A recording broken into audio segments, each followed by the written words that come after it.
नमस्कार विद्यार्थी मित्रांनो, लक्ष सरकारी नोकरी या एज्युकेशनल चॅनलवर आपले पुन्हा एकदा स्वागत. मित्रांनो, आज आपण पोलीस भरती, आरोग्य भरती, रेल्वे भरती आणि तसेच इतर ज्या काही सर्वसेवा भरत्या असतात तर त्यासाठी लागणारे आवश्यक असे चालू घडामोडीचे प्रश्न या ठिकाणी आपण माहिती सगळ्यात करून घेणार आहोत, जे येणाऱ्या भरतीसाठी अतिशय उपयुक्त असतात. याचा PDF हा टेलिग्रामवर अपलोड केला जाणार आहे, त्या ठिकाणी तुम्ही तो पाहू शकता. आजचा आपला भाग किती असणार आहे? 395. या भागामध्ये आपण 5 डिसेंबर 2025 या दिवसातील काही महत्त्वाचे चालू घडामोडीचे प्रश्न या ठिकाणी कव्हर करून घेणार आहोत. प्रश्न सर्व IMP असतात, व्हिडिओ शेवटपर्यंत नक्की पाहायचा आहे. प्रश्न पहिला आहे, LICच्या व्यवस्थापकीय संचालकपदी नुकतंच कोणाची नियुक्ती करण्यात आलेली आहे? तर LICच्या व्यवस्थापकीय संचालकपदी पर्याय ब, रामकृष्णन चंदर. नाव लक्षात ठेवायचं आहे, रामकृष्णन चंदर यांची LICच्या व्यवस्थापकीय संचालकपदी नुकतंच नियुक्ती करण्यात आलेली आहे. आता LICच्या बाबतीत प्रश्न आहे, तर LICचा फुल फॉर्म आपण पाहिला तर लाईफ इन्शुरन्स कॉर्पोरेशन. लक्षात असू द्या, लाईफ इन्शुरन्स कॉर्पोरेशन असा LICचा फुल फॉर्म आहे, ज्याची स्थापना झाली होती 1 सप्टेंबर 1956 रोजी किंवा 1 सप्टेंबर 1956 रोजी स्थापना झाली होती. ब्रीदवाक्य आहे, जिंदगी के साथ भी जिंदगी के बाद भी असं त्याचं ब्रीदवाक्य आहे. मुख्यालय आहे मुंबई या ठिकाणी. आणि बोधवाक्य काय आहे? बोधवाक्य तर योगक्षेम वहाम्यहम. लक्षात असू द्या, योगक्षेम वहाम्यहम असं बोधवाक्य आहे. प्रश्न क्रमांक दुसरा, एकुवेरिन युद्ध अभ्यास किंवा सैन्य अभ्यास 2025 हा कोणत्या दोन देशादरम्यान आयोजित करण्यात आलेला आहे? तर एकुवेरिन युद्ध अभ्यास 2025 हा पर्याय क, भारत आणि मालदीव या दोन देशादरम्यान एकुवेरिन युद्ध अभ्यास 2025 हा नुकतंच आयोजित करण्यात आलेला आहे. आवृत्ती किती आहे? 14वी आवृत्ती आहे. लक्षात असू द्या, 14वी आवृत्ती असणार आहे. आयोजन 2 डिसेंबर 2025 ते 15 डिसेंबर 2025 पर्यंत असणार आहे. पहिली आवृत्ती कोणत्या वर्षी पार पडली होती? तर 2009 यावर्षी पहिली आवृत्ती एकुवेरिन युद्ध अभ्यासची पार पडली होती. यावर्षीचं आयोजन हे आपल्या भारतामध्ये करण्यात आलेलं आहे, जे केरळ तिरुवनंतपुरम या ठिकाणी करण्यात आलेलं आहे. कुठे? तर केरळ तिरुवनंतपुरम या ठिकाणी याचं आयोजन हे करण्यात आलेलं आहे. जर एकुवेरिनचा अर्थ आपण पाहिला तर मित्र होतो, मित्र. लक्षात असू द्या, मित्र त्याचा अर्थ होतो. तिसरा प्रश्न आहे, डिसेंबर 2025 मध्ये world athlete of the year म्हणून कोणास निवडण्यात आलेले आहे? प्रश्न IMP आहे, स्टार मार्क करून ठेवायचा आहे.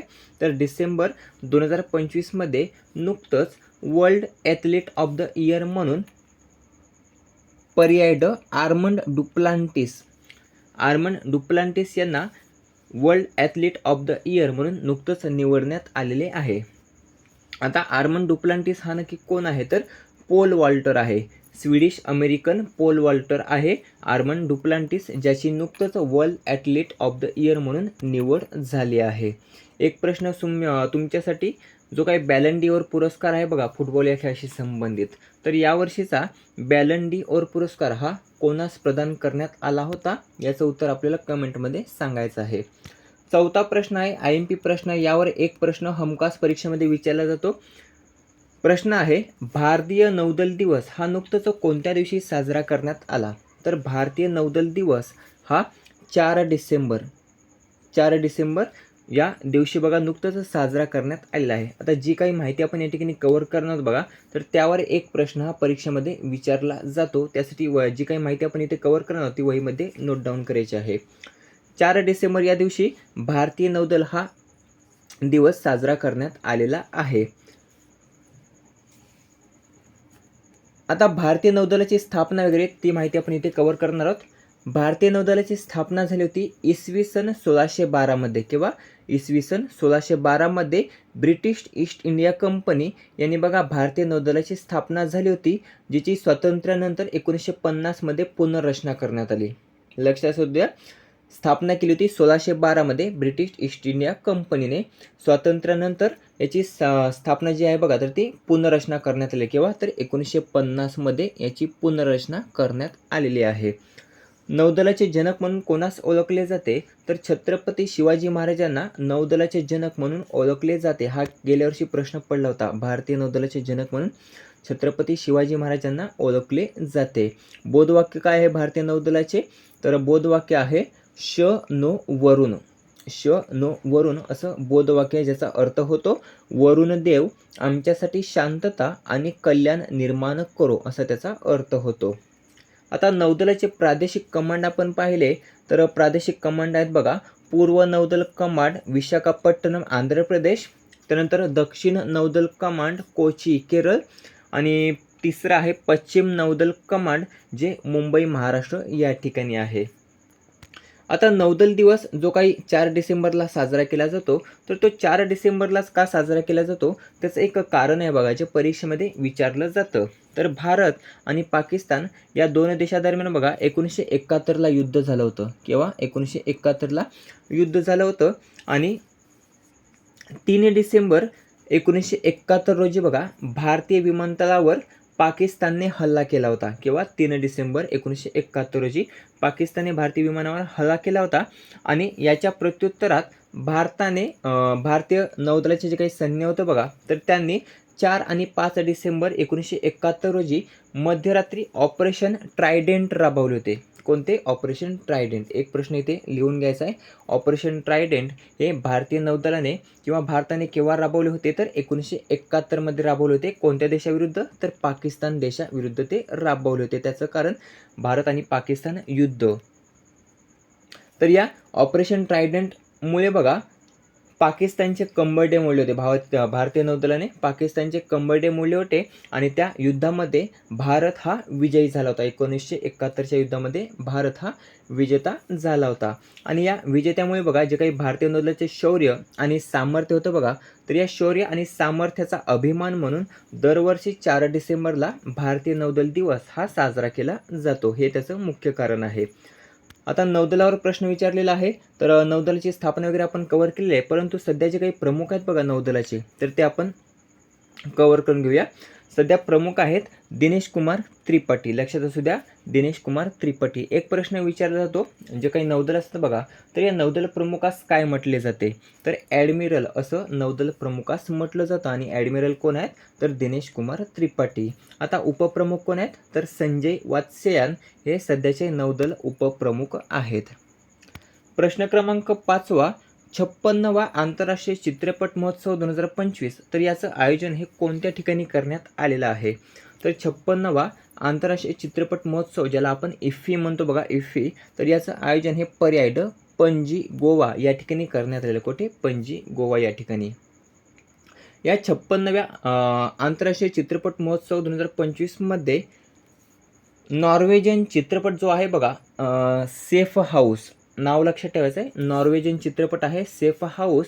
तर या चित्रपटाला प्रतिष्ठित ICFT युनेस्को गांधी पदक प्रदान करण्यात आलेलं आहे. प्रश्न IMP आहे, परीक्षेमध्ये विचारलं जाऊ शकतं. ICFT युनेस्को गांधी पदक हे कोणास प्रदान करण्यात आले? तर नॉर्वेजियन चित्रपट आहे सेफ हाऊस. तर या चित्रपटाला ते प्रतिष्ठित पदक हे प्रदान करण्यात आलेलं आहे. दिग्दर्शक कोण आहेत याचे? तर एरिक स्वेन्सन. नाव लक्षात ठेवायचं आहे, एरिक स्वेन्सन हे सेफ हाऊस या प्रतिष्ठित चित्रपटाचे दिग्दर्शक आहेत. काल 2 प्रश्न आपण या ठिकाणी कव्हर केले होते, ते देखील आपण इथे कव्हर करणार आहोत.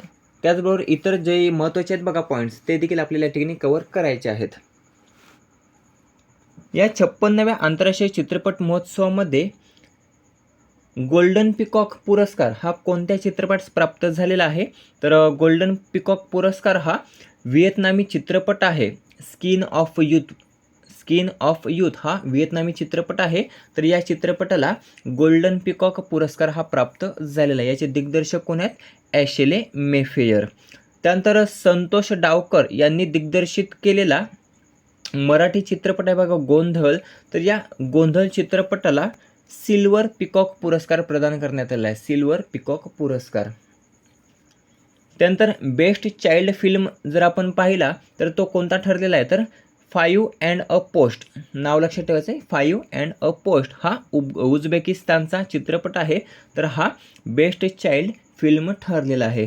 त्यानंतर बेस्ट अभिनेत्री कोणती ठरलेली आहे, तर शाओफेन ओटोलानो असं त्यांचं नाव आहे. आणि कोणत्या चित्रपटासाठी, तर शेल्टर या चित्रपटासाठी बेस्ट अभिनेत्रीचा पुरस्कार हा त्यांना प्राप्त झालेला आहे. त्यानंतर बेस्ट अभिनेता जर आपण पाहिलं तर जेम्स क्युगवेली असं त्यांचं नाव आहे, जे ॲडव्हेंचर या चित्रपटासाठी अभिनेत्याचा पुरस्कार हा त्यांना प्राप्त झालेला आहे. बेस्ट डेब्यूट डायरेक्टर हा पुरस्कार करण सिंह त्यागी यांना प्राप्त झालेला आहे, केसरी चॅप्टर 2 या चित्रपटासाठी. करण सिंह त्यागी. आता जे काही चित्रपट आहेत बघा, त्यांचे दिग्दर्शक आणि चित्रपट थोडेसे रिव्हिजन म्हणून कव्हर करून घेऊया. सुरुवातीला आपण पाहिला होता चित्रपट सेफ हाऊस, याचे दिग्दर्शक आहेत एरिक स्वेन्सन. त्यानंतर स्किन ऑफ यूथ या चित्रपटाचे दिग्दर्शक आहेत ॲशले मेफेयर. गोंधळ या चित्रपटाचे दिग्दर्शक आहेत संतोष डावखर. त्यानंतर शेल्टर या चित्रपटाचे अभिनेत्री कोण आहेत, शाओफेन ओटोलानो. ॲडव्हेंचर या चित्रपटाचे अभिनेते आहेत जेम्स क्युगवेली. आणि केसरी चॅप्टर 2चे दिग्दर्शक आहेत करण सिंह त्यागी. 6वा प्रश्न आहे, वर्ल्ड स्किल्स आशिया कॉम्पिटिशन 2025मध्ये भारताचे स्थान कितवे आहे, तर वर्ल्ड स्किल्स आशिया कॉम्पिटिशन 2025मध्ये भारताचे स्थान आहे पर्याय 8वे. कितवे आहे, 8वे. लक्षात असू द्या, 29 देशांपैकी भारताचे स्थान आहे 8वे. या वर्ल्ड स्किल आशिया कॉम्पिटिशन 2025मध्ये भारताने प्रथमच बघा सहभाग हा नोंदवलेला आहे. म्हणजे आतापर्यंत भारत या कॉम्पिटिशनमध्ये सहभागी होत नव्हता, परंतु यावर्षी भारताने प्रथमच यामध्ये सहभाग हा नोंदवला होता. आणि एकूण किती पदके जिंकली, तर एकूण बघा 6 पदके जिंकलेली आहेत. त्यामध्ये एकही सुवर्णपदक जिंकता आलेलं नाही. एक रौप्य पदक जिंकलेलं आहे, एक रौप्य पदक जिंकलेलं आहे, 2 कांस्य पदक जिंकलेले आहेत आणि 3 उत्कृष्टता पदके ही भारताने जिंकलेली आहेत. पुन्हा एकदा सांगतो, 1 रौप्य पदक, 2 कांस्य पदक आणि 3 उत्कृष्टता पदक असे महत्त्वाचे 6 पदके हे आपल्या भारताने जिंकली असून स्थान किती आहे, तर 8वे स्थान आहे. एकही सुवर्ण पदक यामध्ये आपल्या भारताला जिंकता आलेलं नाही. 7वा प्रश्न आहे, ISSF world championship rifle pistol 2025मध्ये भारताने एकूण किती पदके जिंकलेली आहेत, तर भारताने एकूण 13 पदके जिंकलेली आहेत. किती, 13 पदके, ज्यामध्ये 3 सुवर्ण पदक आहेत, 6 रौप्य पदक आहेत आणि 4 कांस्य पदक आहेत. अशी एकूण 13 पदके ही आपल्या भारताने जिंकलेली आहेत. या ISSF world championship rifle pistol 2025 ज्याचं आयोजन हे काहिरा इजिप्त या ठिकाणी करण्यात आलं होतं. काहिरा इजिप्त या ठिकाणी याचं आयोजन करण्यात आलं होतं. आणि या चॅम्पियनशिपमध्ये प्रथम स्थानावर जर कोणता देश असेल तर तो आहे बघा चीन देश. कोणता देश, तर चीन यामध्ये प्रथम स्थानावर आहे. दुसऱ्या स्थानावर आहे दक्षिण कोरिया. आणि यामध्ये भारताचे स्थान किती आहे, तर 3रे स्थान आहे. या चॅम्पियनशिपमध्ये भारताचे स्थान हे 3रे आहे. 3ऱ्या क्रमांकावर आहे भारत 13 पदके जिंकत. इंटरनॅशनल शूटिंग स्पोर्ट्स फेडरेशनने या स्पर्धा आयोजित केल्या होत्या काहिरा इजिप्त या ठिकाणी.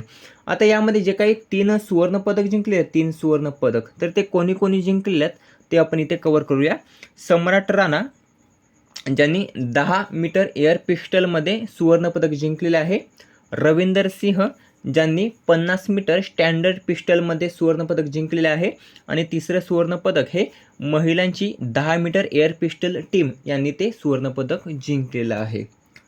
8वा प्रश्न आहे, व्हेन इट ऑल बेगन हे पुस्तक जे चर्चेत आलेले आहे बघा, तर हे पुस्तक नुकतंच कोणाचे आहे किंवा कोणी लिहिलेले आहे, तर पर्याय ड राकेश मारिया यांनी ते पुस्तक लिहिलेलं आहे.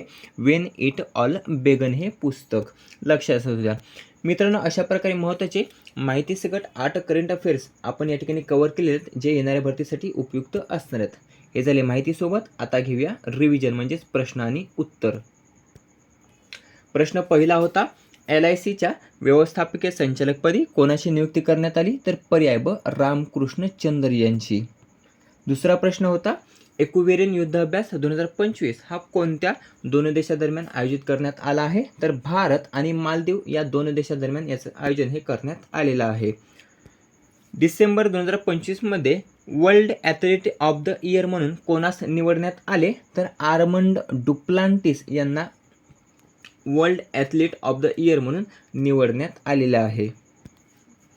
पुढचा प्रश्न, भारतीय नौदल दिवस कोणत्या दिवशी साजरा करण्यात आला? तर 4 डिसेंबरला भारतीय नौदल दिवस हा साजरा करण्यात आला आहे. पाचवा प्रश्न आहे, 56वा आंतरराष्ट्रीय चित्रपट महोत्सव 2025 ज्याचं आयोजन कोणत्या ठिकाणी करण्यात आलं होतं? तर पणजी, गोवा या ठिकाणी त्याचं आयोजन हे करण्यात आलेलं आहे. सहावा प्रश्न आहे, वर्ल्ड स्किल्स आशिया कॉम्पिटिशन 2025 मध्ये भारताचे स्थान किती आहे? तर पर्याय ड 8वे स्थान आहे. किती? 8वे स्थान. सातवा प्रश्न आहे, ISSF world championship rifle pistol 2025 मध्ये भारताने एकूण किती पदके जिंकली? तर एकूण 13 पदके ही आपल्या भारताने जिंकलेली आहेत. आठवा आणि शेवटचा प्रश्न आहे, वेन इट ऑल बेगन हे पुस्तक खालीलपैकी कोणी लिहिले आहे? तर पर्याय ड राकेश मारिया. राकेश मारिया यांनी हे पुस्तक लिहिले आहे, वेन इट ऑल बेगन हे पुस्तक. मित्रांनो, अशा प्रकारे महत्त्वाचे 8 चालू घडामोडीचे प्रश्न या ठिकाणी आपण माहितीसहित कव्हर करून घेतले आहेत. व्हिडिओ कसा वाटला कमेंट करून नक्की सांगायचं आहे. व्हिडिओ आवडला असेल तर मित्रांसोबत जास्तीत जास्त शेअर करायचा आहे. याचा PDF टेलिग्रामवर अपलोड केला जाईल, त्या ठिकाणी तुम्ही तो पाहू शकता. भेटूया पुढच्या भागामध्ये. धन्यवाद.